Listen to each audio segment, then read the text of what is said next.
Hi, welcome to my channel. My name is Pixie Love. You guys can call me Pixie. And today we're doing everyone's favorite subreddit, r/Fatlogic. Think it's that time of the week. We're on Wednesday. It's hump day. Let's bring this chaoticness into our lives because we don't know how to survive without it. Let's watch these people be insane and call everything, and I do mean everything, fatphobic. Sitting in one of these right now and I am so fucking uncomfortable. These are dead ass fatphobic. Okay, listen. Person who posted this was like, well, that should definitely be an obvious sign, right? When I was in middle school, I wasn't that big. I can pull up some pictures. I wasn't that big in middle school. But yet these chairs also was like a little snug for me. But then again, I have big boobs and a big butt, which doesn't help. But like sliding into these, I got thick thighs. I hated these. I also don't like my desk being so close. My problem with this was the desk wasn't close enough. I literally like my desk to sit like right underneath my chest, and for me I hated these because there was too much space. That's why I hated these chairs. I'm remembering that now. I always wanted to slide the desk closer to me and I fucking couldn't, and I hated that. Why do schools have these? These are so stupid. I hated them. Oh, and the ones, I'm pretty sure there's ones that come with like a shelf underneath it. Those were the worst for my thick thighs. Those are the ones I hated with my thick thighs, and I hated these period because I couldn't pull them closer. That's where that's coming from. Okay, so I hated these when they had the shelf underneath, and I hated these because I couldn't pull them closer because they weren't close enough for me. But these chairs aren't fatphobic. You're just huge. I like went on a rant and I forgot what I was doing. Alright, let me continue. Let's keep going. So many of what people claim are their non-scale victories in their health journey are just a celebration of, at least temporarily, gaining thin privilege. If you're celebrating being able to go, if you're celebrating being able to do what fatter people can't do, you're celebrating other people's oppression. We know how I feel about when these fucking people use the word oppression, but I'm gonna finish reading this, okay? Okay. The idea of non-scale victories come about to celebrating caring for our bodies outside of body size manipulation. So if you are meeting a goal for more sleep on or social connections, taking time for self-care and whatever ways works for us, drinking more water, celebrating movement, etc. And I want to note that this idea does not resonate with everyone, which is completely valid and understandable. Unfortunately, the idea has been co-opted by way too many people, including the diet industry, cough, noom, cough, to be about finding ways to celebrate, at least temporarily, weight loss. And particularly by celebrating at least temporarily having more thin privilege, bragging about at least temporarily moving themselves out of the level of fat oppression. This is complete bullshit. The solution to oppression is not for oppressed people to try to change themselves to suit their oppressors. It is to end oppression. We should be trying to end weight stigma for everyone, starting with the fattest bodies and those with multiple marginalized identities, not celebrating that until we almost inevitably regain the weight, that we aren't being oppressed the same way that others are.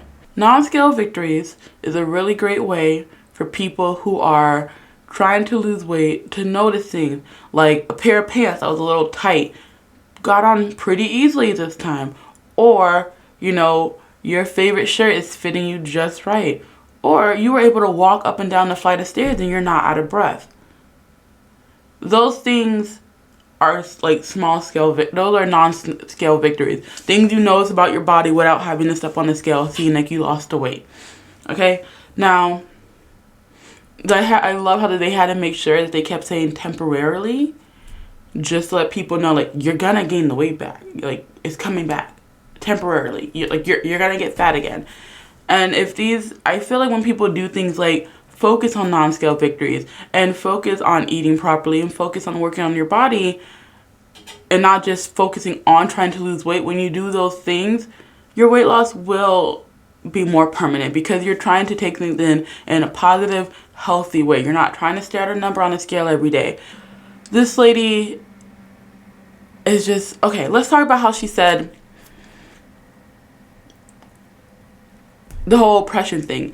If people are losing weight and able to do things that fat people can't do, fat people aren't oppressed.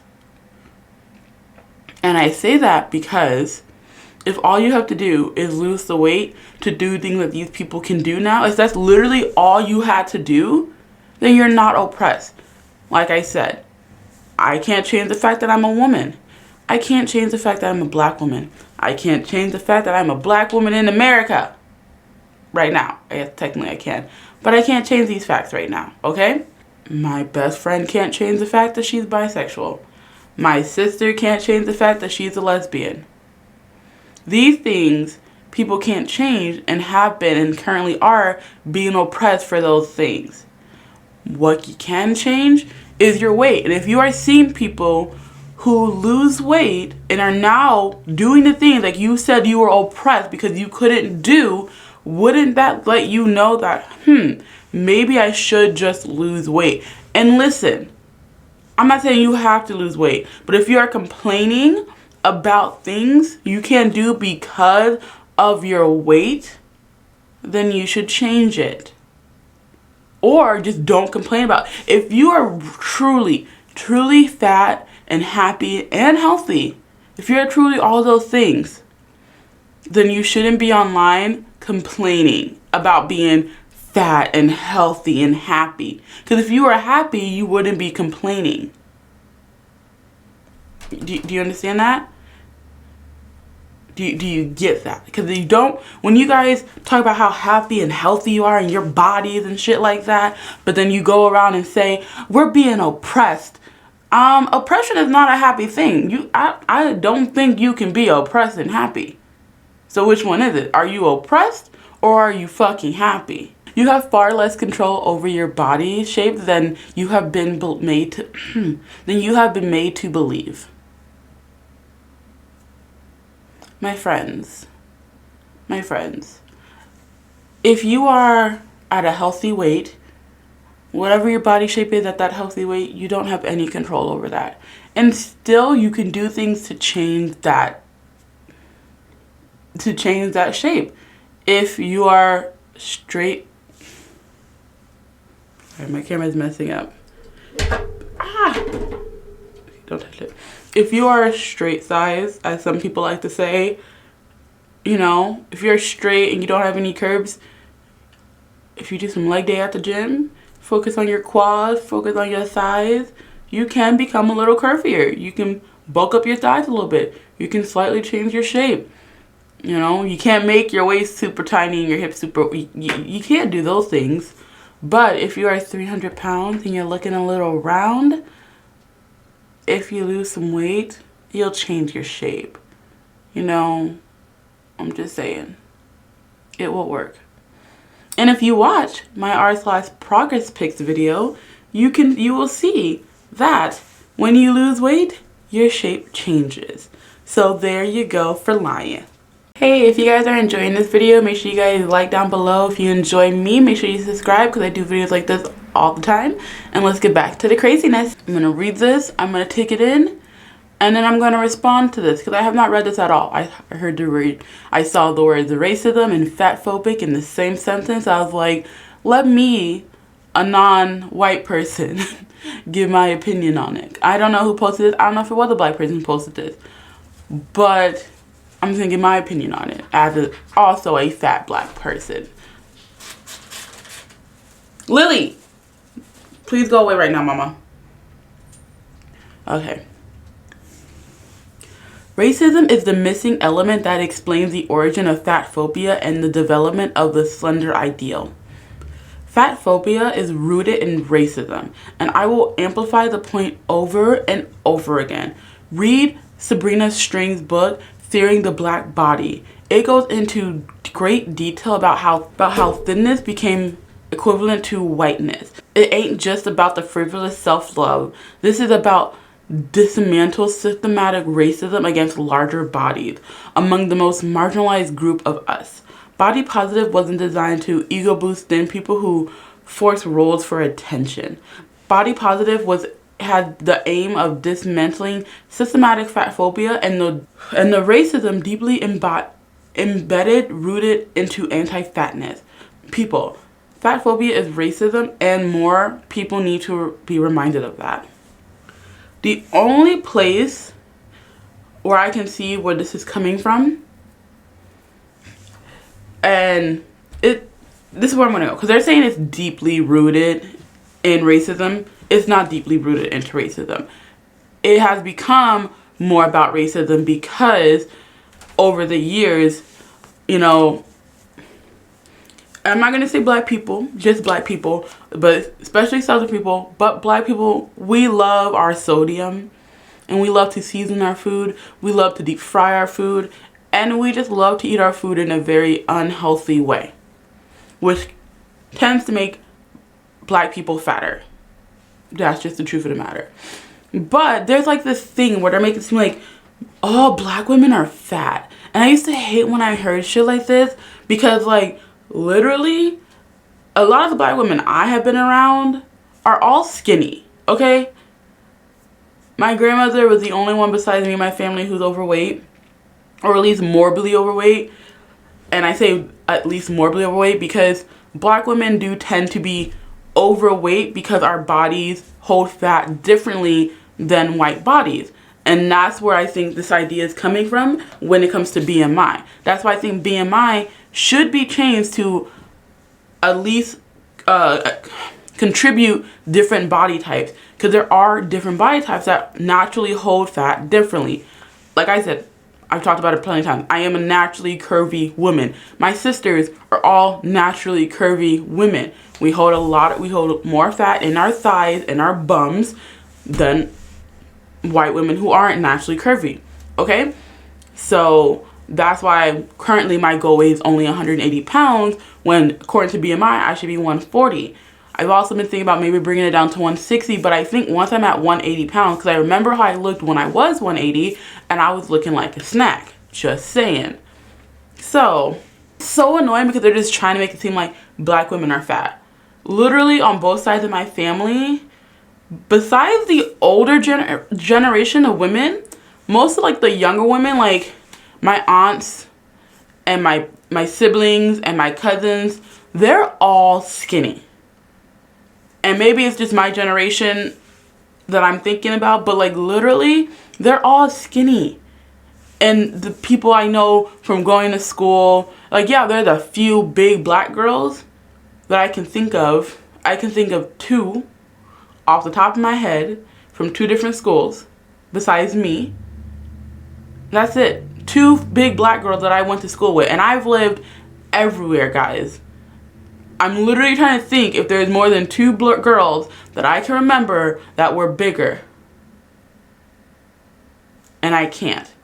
So black women are not, like, we're really not that fucking fat. We tend to be overweight because our body shapes, but I don't think that we're actually as fucking fat as everyone makes it seem like black people are. It's not that deep. Okay?